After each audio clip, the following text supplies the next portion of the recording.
Squirrels! Where's the squirrels? You see any? Dafty.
Hello!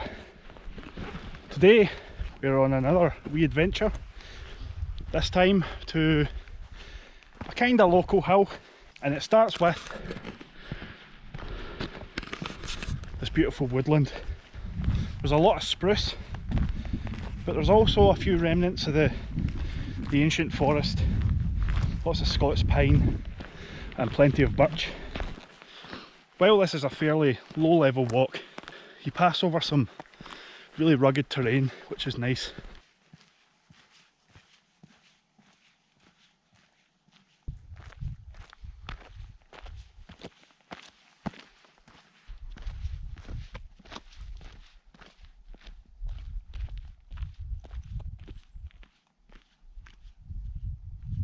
From this vantage point you can get a great overview of the route up Shallock-on-Minnoch that I took with Hubert. We started at Stincher Bridge, which is down here. You travel up the road, there's a bit here you can park as well. If you follow this just out of focus, where my finger is, down here, there's a single tree. Now you cut off the road at that single tree, drop down, cut over a burn, then it gets boggy all the way up here. You then just travel up this ridge all the way up, and as it sweeps up you then reach Cairloch, which is this plateau here. You drop down slightly and then you rise up and then onto the summit of Shallock-on-Minnoch here. And then facing north you get a decent view of Loch Bradan here, and then you've got this ridge. This is Shield Hill, which I've actually yet to go up. I think it would offer really good views of the Range of the Awful Hand, but down at the bottom of that, this is a forestry road that comes down behind Shield Hill to Loch Doon, and at the bottom there is the Pedon's Hut, which is said to be a hiding spot for Covenanters.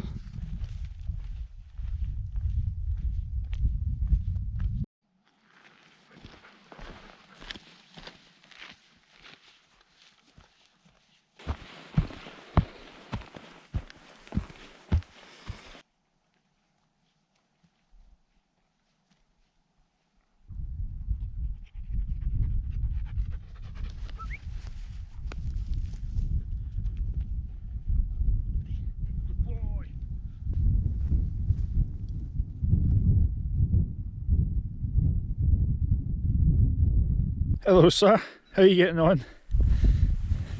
Let's put you down. Oh. The main reason I've come up here today is not to get photographs.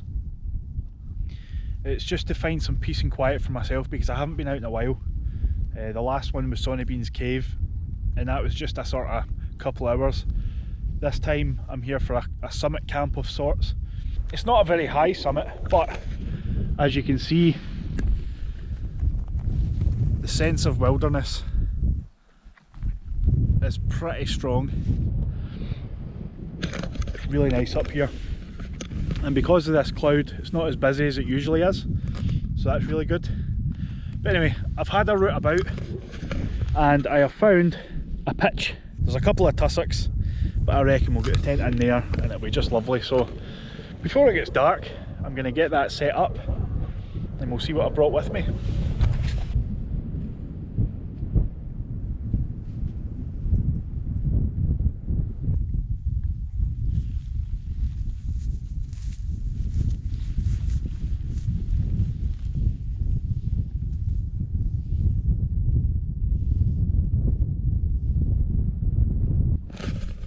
It is with great pleasure that I can now show you the new tent. This is the Luxe Hexpeak V4A. Now the first thing you will notice is the sheer size of the vestibule. It's incredible, and this is with the door open as well. I've got some of my stuff out here, anti-midgie stuff, head net and all that, sleeping stuff, my duvet jacket, some spare clothes and an extra layer. We've got Coops's new harness, which is the rough wear. I can't remember the exact name of that, but it took me ages to find it and I had to save up for it because it was really expensive, but it's worth it. It's got the 2 saddlebags, which means he can carry his own food. We've got his rope, something I made up myself. It's climbing rope with 2 climbing carabiners on it. That's basically so if there's any craggy faces, I can either lower my bag down or I can lower him down if he needs it. Oh, over here we have my cooking kit, so it's my nest with my gas stove, I'll show you that later on.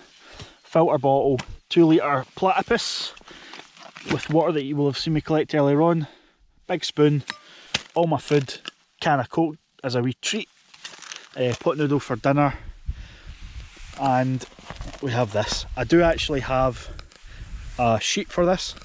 It's, believe it or not, an asbestos bag because they're really lightweight, they're long enough, and they're made so that they cannot easily be penetrated or burst, so that should do the job really well. I haven't needed it because the ground is really dry. Moving on, I've got my sleep set up. So we have the Sea to Summit ultralight pillow. What is this called? Sea to Summit Eros ultralight regular. Underneath that we have my sleeping bag. So this is my new 3-season bag. So it's the OEX Fathom EV300 rated down to -1. And underneath that we have my sleeping pad. Now I use this year round. This is the Sea to Summit Camp Mat SI. It's self-inflating. It's got an R value of bloody, what is it, 4 I think. So I can use this all year round and it's comfy enough to use in the summer as well. It's really, really good, and you'll notice I have put seam sealant or silicone on this so that the sleeping bag doesn't move about. Ooh. And for Coops, he has his mat, so this is actually flooring underlay.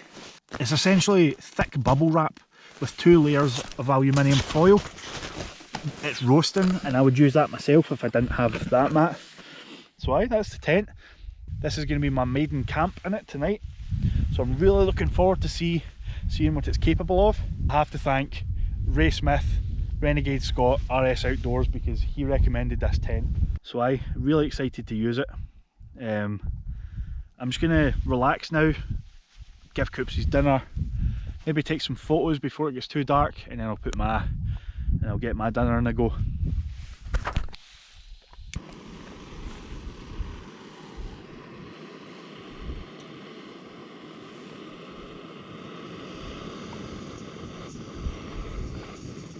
So for dinner tonight, I have my usual Bombay Bad Boy, and I get the king size one because it comes with the large tub.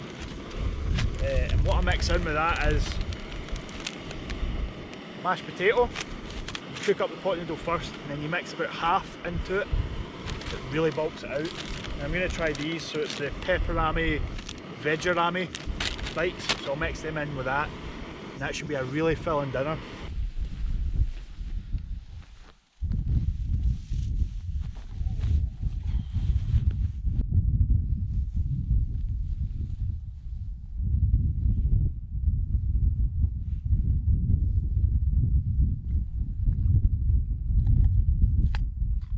It might not sound it, but this is smashing.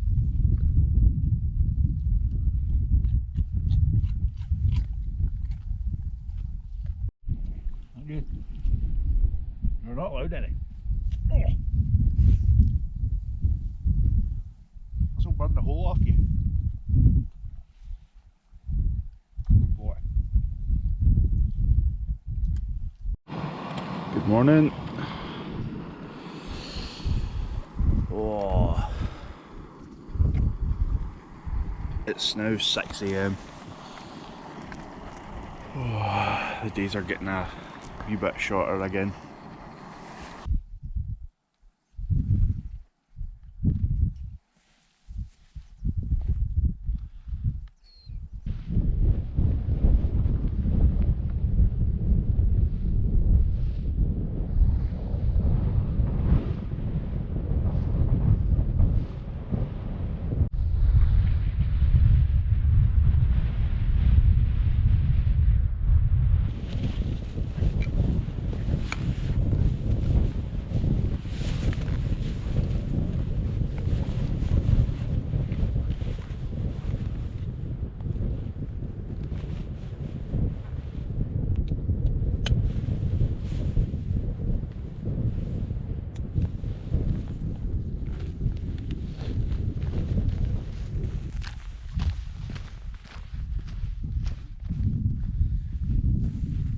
What a lovely way to start the day, out in a wee Galloway trail.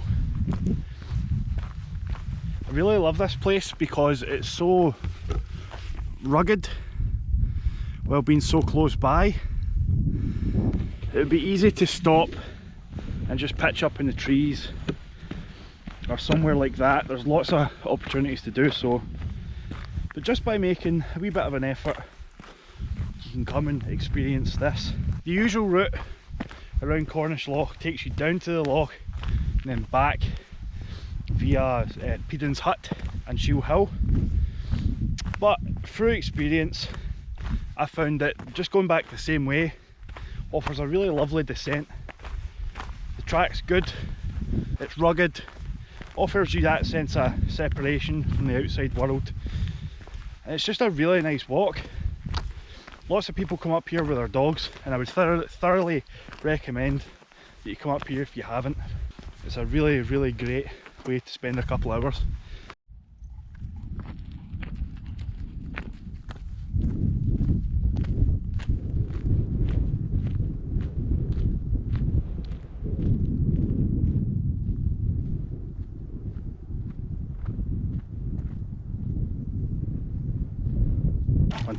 Want it, go.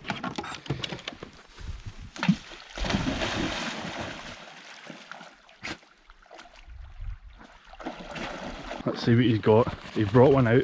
That's bigger than the one you had. Are you serious?